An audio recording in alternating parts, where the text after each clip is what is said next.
Hey guys, it is Wednesday afternoon. We are now down to 6 days until launch. And I don't know if you guys caught it, but last night I was on Wenger's channel. That was really a lot of fun. Everybody was just really supportive and really kind. You know, I can't be thankful enough. You know, this concept of Comicsgate and the concept of creators helping each other out and the concept of promoting each other and all that is just great stuff. If you haven't yet, go to Indiegogo, check out Super Harem. That looks like a really fun book. A couple of videos ago, I talked about how I thought it reminded me a lot of Tenchi Muyo, and Tenchi Muyo's got a special place in my heart. So Super Harem looks like it's gonna be fun, and pretty much any book that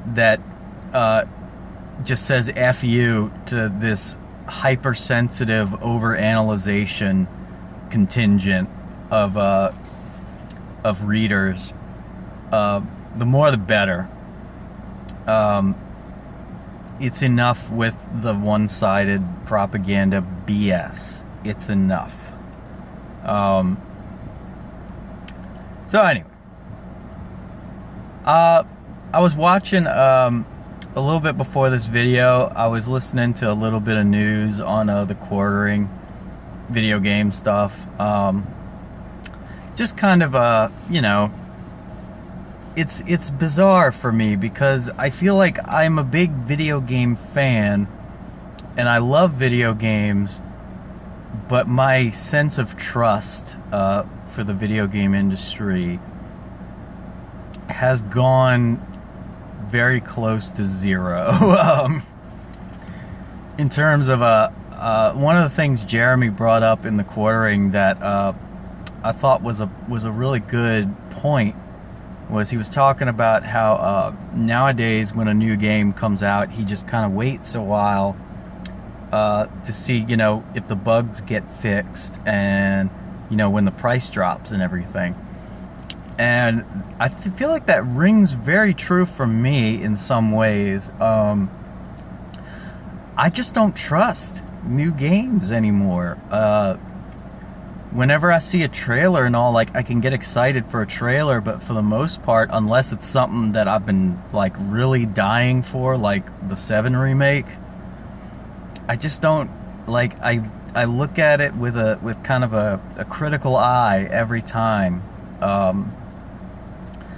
Because, I mean, you know, I think the best example I can think of this whole... Well, before I say that, let me start off by saying the biggest problem in modern day video games is this concept of, you know, everything has become streamlined to the point where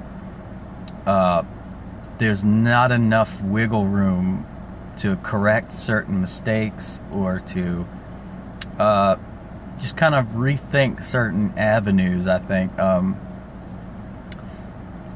And it's created this thing where, you know, nowadays a game doesn't have to work to come out. You know what I mean? It's, well, no.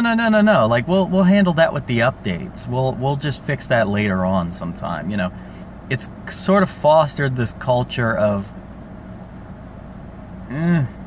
partial laziness, I would say. In that it's like, you know, well, no, that's not important. We'll fix, you know. The old saying that everybody loves in film, the thing that, you know, an incompetent director says, no, don't worry, we'll fix it in post. We'll fix it in post, it's fine. You know, it's that kind of attitude. It's like, no, like, we don't want to worry about that right now. And I was like, that's a very New Orleans attitude to have. But when it comes to video games, particularly when you're charging people $50-$60 a game, es no bueno. That's just not right, you know? Like, I feel like, you know, when it comes to customer relations, like, entertainment industry has gone to shit. They'll eat whatever we feed them. You'll take what we give you and you'll like it. It's this bizarro attitude, like they're our parents and we have to accept what they say or whatever verbatim. They always like to feign like, oh, no, I like it when people have criticism. I like it when they're critical. They always say that, but then when it actually happens, all of a sudden they come out screaming that they're being harassed. And this culture of putting off finishing the game even after it's been released to the public, it's left me feeling like, every time you want to buy a game, it's a gamble. It's like you get very little assurances that this thing is going to be good, because it's got, it's recognizable that a lot of these reviewers just don't give their honest 100% honest take on things, because they want to keep getting the perks. I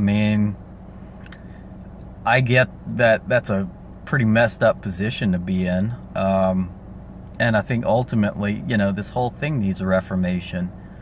This concept that like nothing can be challenged ever is just absurd. That's not how you grow. That's how you stagnate.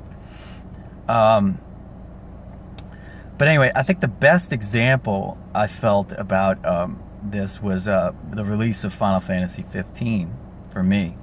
I played through it when it first came out. Like, I was one of the few who, like, I got it the first day it came out, blah, blah, blah. I played through it. It only took me like 2 or 3 nights to beat it. And keep in mind, I'm not the type of gamer, well, I used to be, but not so much anymore, where I'm not the type of gamer, like, I can't just sit down with a game and play through it for hours and hours. I used to, and every once in a moon, I may. But, it's one of those things where the fact that it took me so little time to beat it, and this is a major Final Fantasy title, that bugged me a lot. Final Fantasy was always one of those series where it's like, it's fun because it's long, it's an epic, and when Final Fantasy 15 first came out, it was like they were missing a ton of cutscenes and a ton of exposition for things and all that. Like, you jumped from point A in the story to point B really fast, like to the point where each new chapter, they give you this summary of events that happened that you didn't even see. You know what I mean? Like, it was like they didn't have the cutscenes to give you to show you how they progressed there in the story. They just have this quick little summary at the beginning of the chapter telling you what you should have seen. And it was just, that's bad. That's just rushing the hell out of it. There was a lot of good things in 15, don't get me wrong. The thing about 15 was that it had potential to be so much better than it was. And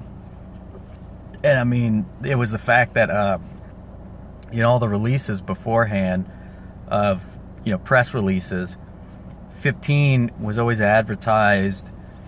It was they gave out these leaks of like other story points that they kind of cut out of the final product, that honestly those points would have made it a much better story than it was. But after the updates and everything, it feels more complete as a Final Fantasy, but at the same time it feels too short, it feels too rushed, not enough world building, not enough character exploration. They did all that. Like, they did the thing where, like, oh, if you want to find out more about the backstory of the other characters, get the DLCs. And there's only, like, there were 2 that were good and 1 that was really bad. So it's become this crapshoot. It's the whole, like, we never know. Like, right, you know, back in the day, it was like, I think people had a better sense of what they were getting from previews than nowadays, because I mean, it just feels like the advertisements for it have become even more deceptive in nature. That's just what it seems like to me. I'm not, you know, don't get me wrong, I'm not an expert on what I'm talking about necessarily. I read a lot, I look at a lot, and I make these observations. I could be wrong about things.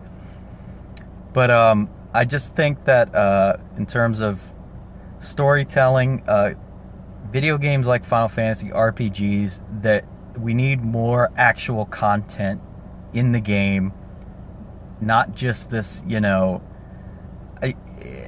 I compare it to thinking about, well, not comparing, bad phrasing. I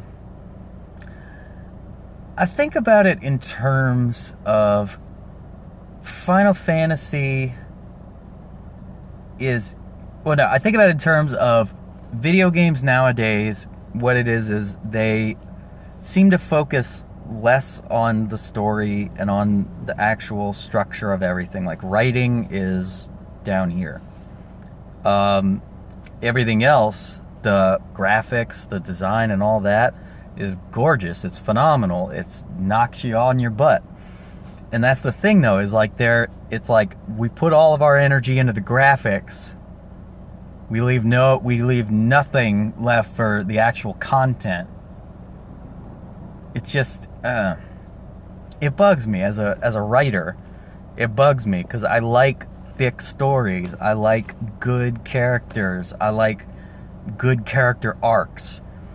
Video games always, nowadays especially, they tend to rush through it, you know what I mean? And when you rush through it, it loses the impact to me. That's just my 2 cents for the day.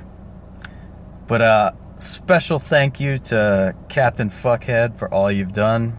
Special thank you to Concrete Leper for being like the best fan. Special thank you to Wenger and to Archangel for having me on your shows, and special thank you to Archangel for having a launch party coming up on the night of the 23rd. And once we hit the stroke of midnight, Outlaw Nights is going to be live on Indiegogo, and I'm very excited. I'm nervous, but I'm also excited.